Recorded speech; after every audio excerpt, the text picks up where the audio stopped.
Ils arrivent en Israël, ils ont des intervenants israéliens, des guides israéliens. Là, cette année, tout le séjour se fait avec l'agent juive. Et du coup, ça permet de donner du sens à tout ce qu'ils ont appris, tout ce qu'ils maîtrisent en fait au niveau de la langue. Et ça fait sens au niveau identitaire également.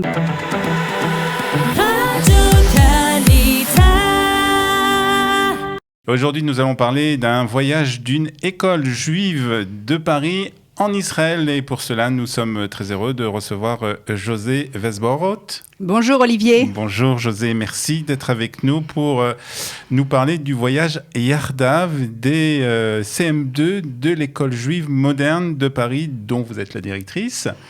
Alors, avant de parler du voyage, on va rappeler cette école juive moderne qui se trouve, si je ne me trompe pas, dans le 17e. C'est ça, à Paris, tout à fait. Ouais, qui est une école, on va dire, plus ou moins récente. Voilà, on a 15 ans. 15 ans. C'est assez jeune récent. Par rapport aux écoles juives. Voilà. Quelle est la spécificité, très rapidement, de cette école ? La spécificité, c'est son pluralisme, c'est-à-dire le rassemblement de différentes judéités qui vivent ensemble de manière très harmonieuse, et également l'hébreu moderne, puisque la langue est véhiculée vraiment au centre de nos apprentissages avec une équipe israélienne. Certains cours qui sont en hébreu ? Complètement, on a 8 heures d'enseignement ivrit béivrit, le chumash se fait béivrit, voilà, tout l'enseignement juif se fait en hébreu. Voilà, combien d'élèves aujourd'hui ?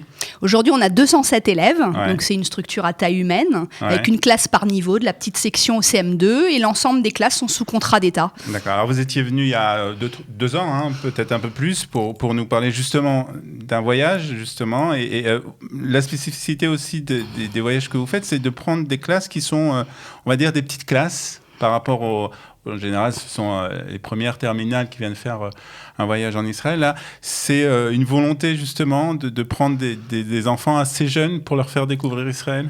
Tout à fait. Alors les CM2, c'est la Kita He. D'abord, ils terminent leur scolarité chez nous. Donc c'est un moment fort de fin de leur scolarité.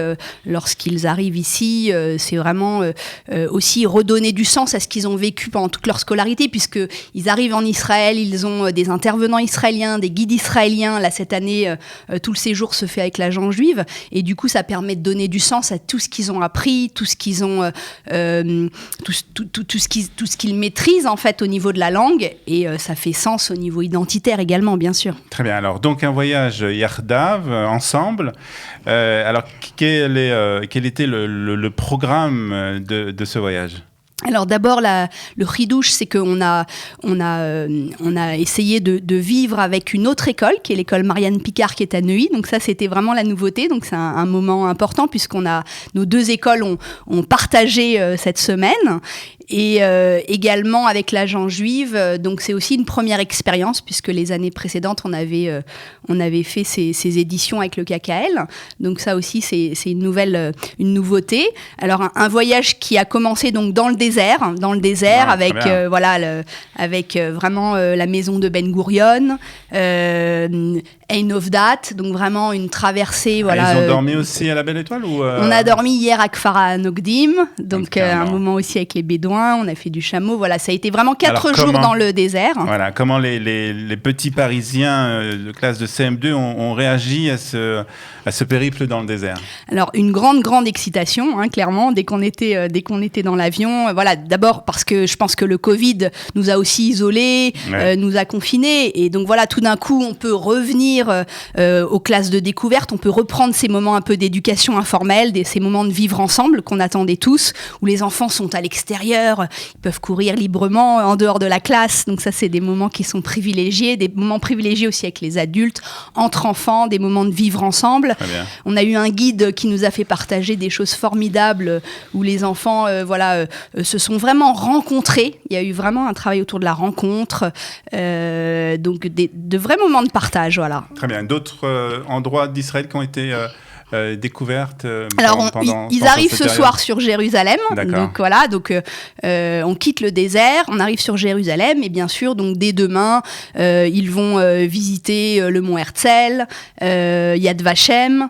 On aura aussi tout un parcours autour de la vieille ville, évidemment. Voilà, donc ça c'est pour le voyage des CM2, et je sais que vous avez beaucoup de projets, par bien entendu les cours réguliers de l'école, le programme de l'éducation nationale. Et il y a un projet aussi qui nous rappelle les projets pour ceux qui ont eu des enfants dans le système scolaire israélien. Ça s'appelle le projet Héritage.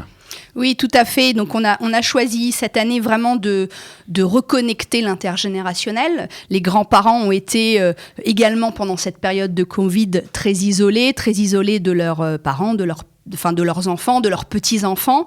Et c'était l'occasion pour nous de les reconnecter avec leurs petits-enfants. Donc, on a vécu des moments très privilégiés. En maternelle et au CP, ça a été des moments autour de la cuisine. Donc, vraiment un partage culinaire, de la mémoire familiale, de recettes. Important. Exactement.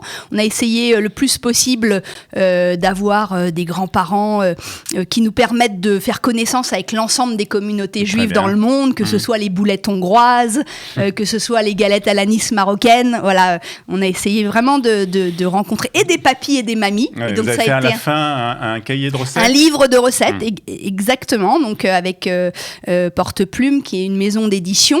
Le livre va sortir là dans quelques jours, tout à fait. Et on va pouvoir. Alors c'est quoi ? Le but, c'est de relier les grands-parents très souvent avec les petits-enfants. Exactement, de recréer ce lien-là. Et pour les plus grands, donc dans les classes de primaire, on a été même au-delà puisqu'on a travaillé vraiment sur les histoires de vie. Donc les élèves de primaire ont pu interviewer leurs grands-parents, questionner la mémoire familiale, questionner des histoires de vie, des anecdotes, des histoires de guerre. Souvent, les grands-parents sont, je dirais, la dernière génération d'enfants cachés. Donc il y a une mémoire qui est très importante et qui se vit autour d'anecdotes de la guerre. Donc ça a été très très bouleversant, vraiment des moments très émouvants. Et souvent les grands-parents viennent confier à leurs enfants des choses, mais ils confient à leurs petits-enfants, à la deuxième génération. Ils commencent à verbaliser des choses qu'ils n'ont pas encore verbalisées. On connaît ça. Alors, d'une façon générale, pour terminer, José, quelle est la situation des écoles juives en France aujourd'hui ? On entend ici une situation, on va dire, sécuritaire, et puis les dernières élections, etc. Est-ce que les parents ne craignent pas un peu aujourd'hui de mettre leurs enfants dans des écoles juives ?